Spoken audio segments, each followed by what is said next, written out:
Hot jollof rice. Come and buy hot jollof rice. They say Madam Ngozi's rice is the most sweetest rice in the market. Let's find out her secret ingredients. In a small village in Enugu State, there was a woman everyone loved, Madam Ngozi. She was plump, very beautiful, and always smiling. Her skin shimmered like oil under hot sun. Madam Ngozi sold jollof rice, and everyone said her food was the sweetest in the entire area. Every day, people fill her shop. The smell of her food traveled far, even to the next street.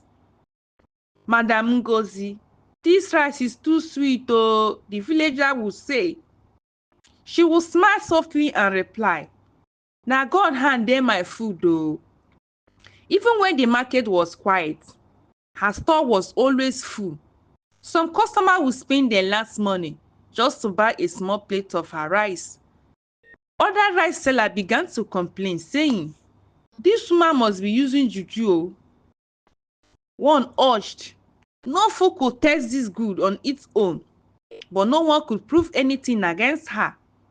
Ngozi was beloved by everyone, and even the village chief came to eat at her store. Still, there was something strange about her. No one had ever seen her taste her own rice. When people asked why, she simply said, "I don't like rice." Ngozi had two young girls helping her, Chioma and Chinwe. They helped fetch water and serve customers. Chioma was quiet and shy, while Chinwe was sharp and curious, always asking questions about everything.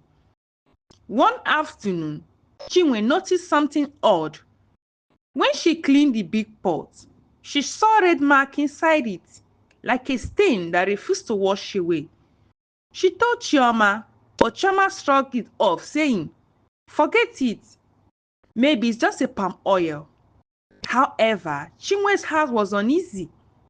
She also observed that every morning, the pot was already hot before Ngozi even started cooking. When Ngozi stirred the pot, she whispered words under her breath.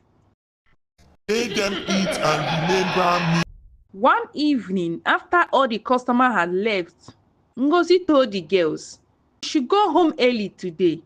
I will wash everything myself." Chioma happily left, but Chinwe paused. She had seen Madam Ngozi do this before, sending them away early on certain nights.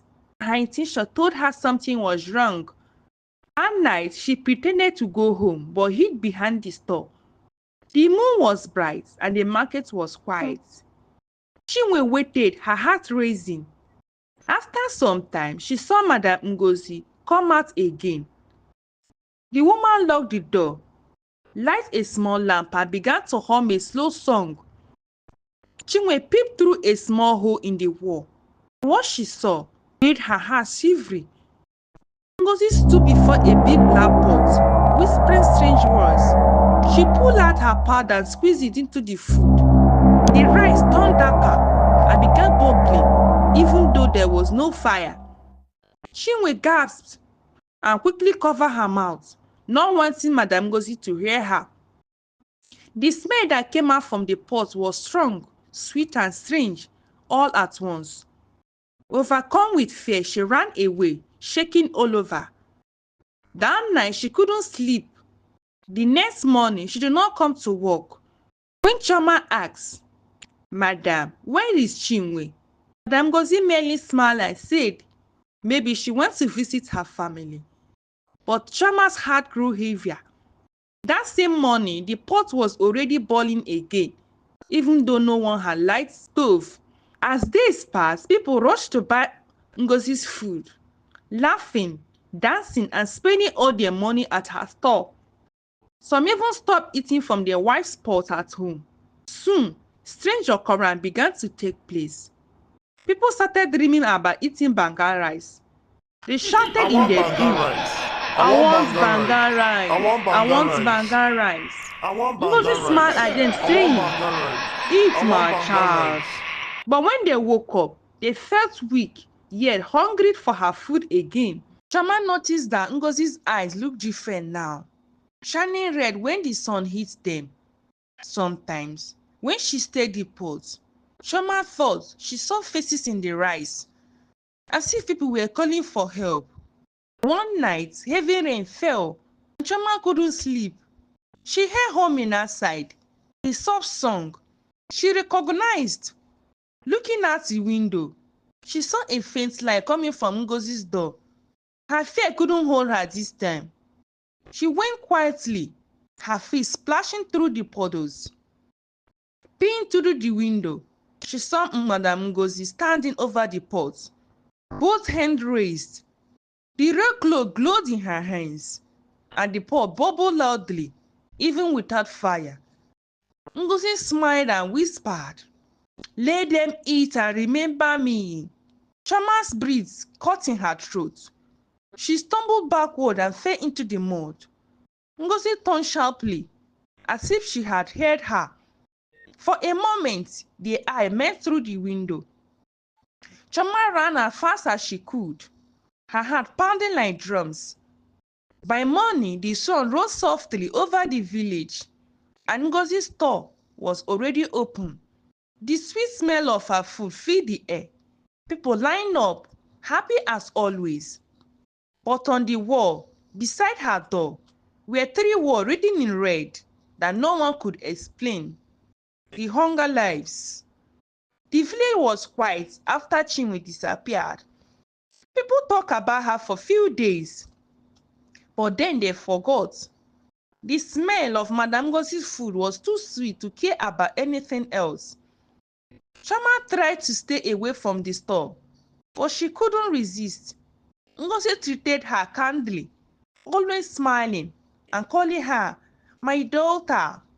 Sometimes, Chama even wondered if she had only imagined what she saw the night. Every evening, when the market grew silent, Ngozi's light still burned. One morning, a stranger came to the village. His name was Thomas. He was from the city, tall and neat, with a gentle voice. He had come to visit his uncle, the village priest. When he smelled at Ngosi's food at her store, he joked, "This aroma feel weak person o." They all laughed. He went to her shop, bought a plate of food and sat down. The first spoon touched his tongue, and his expression changed. The food tasted remarkably good, almost unreal. For a moment, he forgot where he was. He began eating at her shop every day, and sometimes he stayed just to talk with her. Ngozi liked him too. She would laugh softly whenever he came. "You are from the city. Your heart is too local," she told him one day. However, Thomas soon began to notice odd things. He saw the same people coming every day, even those who had no money. Some borrowed money, while others sold possessions just to buy food.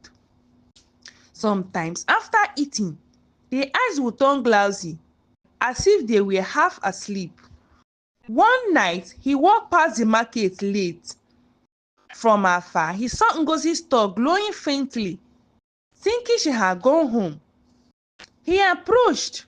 He heard her voice, soft, low, and humming. Then he saw her shadow through the wall, dancing slowly as she stirred the pot. Something about the way the light moved made his skin grow. He quickly stepped back and left. The next morning, he told the priest, "Uncle, something about that woman is not normal."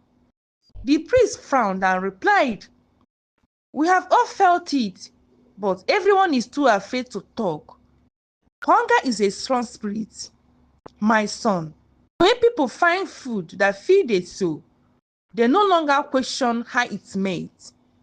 Thomas decided to watch more carefully. One evening, Thomas asked Choma about Chinwe. Choma looked down, her hands shaking. Chinwe had seen something she shouldn't have, and after that night, she vanished. Madam Ngozi said she left, but I do not believe it. Thomas, curious and filled with questions, decided to investigate further. The moon was full and the whole market was asleep. Thomas quietly hid behind a mango tree near the market around midnight. Madam Ngozi emerged, wearing her red wrapper and carrying a small oil lamp. She looked around carefully before walking towards the back of the market, where the bushes met the stream. Thomas followed slowly, his heart racing. At the stream, Madam Ngozi knelt beside the water and began to chant strange words. The air grew cold, and the water started to grow faintly red. She opened a black cloth from under her wrapper and brought out a pad, squeezing it all over the water. She smiled as the red drop touched the surface.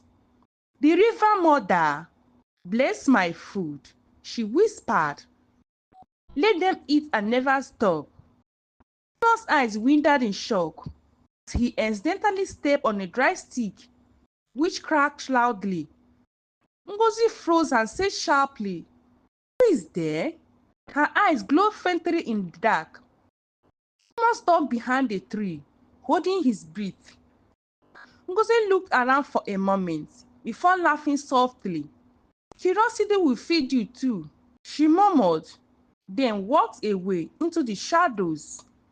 Once she was gone, Thomas ran to the priest's hut. "Uncle, she's doing something evil at the river," he said, trembling. The priest sat up, shocked. "Thomas, don't go near her again. We need proof," he replied. "People have started to notice." Thomas nodded. "Then we'll get it from the night." He and Chama began to secretly plan, watching every move that Madame Ngozi made. Neither of them knew it yet, but the night they caught her would change the village forever. The village had grown quiet. People still ate Madame Ngozi's food. A whisper began to spread.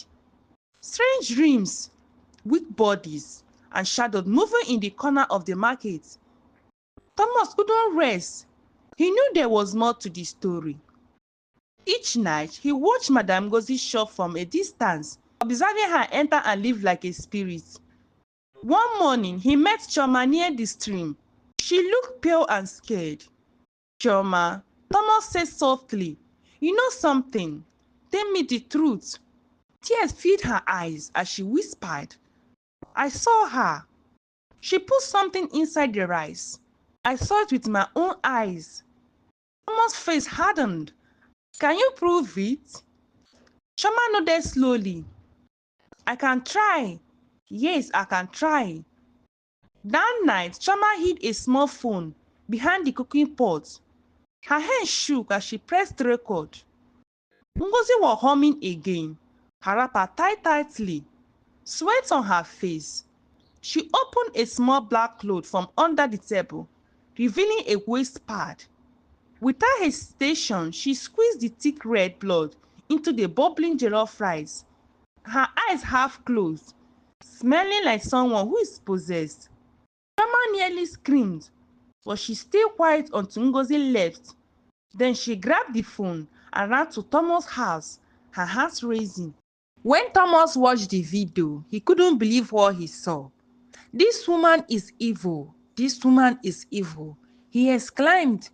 The next day, the elders of the village, along with few brave men, planned the approach. That night, they hid behind the stores, holding lamps and sticks. The moonlight shone faintly as Ngozi began her midnight ritual. She brought out her pot, humming as usual, and whispered, "Let them never stop eating." Suddenly, Thomas shouted, and they rushed to grab her. Ngozi screamed and tried to run, but they surrendered her. The video was played before the villagers, and they all gasped in horror. "Think you can shame me?" she shouted, her voice shaking. "Grab me, all of you will starve." They forced her to carry her pot of rice on her head, and the whole village followed, shouting and throwing sand. "Winch! Evil woman! Give us back our peace." Tears ran down Ngozi's face as she cried out, "Jollof rice! Come and buy your sweet jollof rice. But her voice was no longer sweet. It was filled with pain and regret. At the village square, she fell to her knees. Air that demanded the truth. I wanted to be the best, she cried. I wanted everyone to love my food. So I went to the river goddess. She told me to feed people with my blood, to make them hungry for me.